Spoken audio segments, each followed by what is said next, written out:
గణితం కథ నాటకీకరణం. రింకు టింకు అనే రెండు పిల్లులు ఉన్నాయి.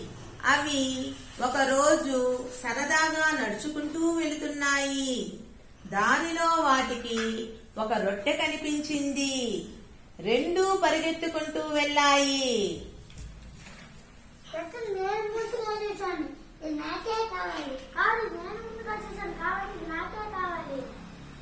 ఇలా ఆ రొట్టె నాదంటే నాదని రెండు పోట్లాట మొదలు పెట్టాయి.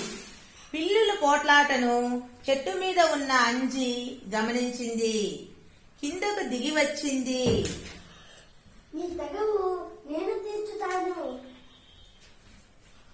అంజి ఒక త్రాసు తెచ్చింది.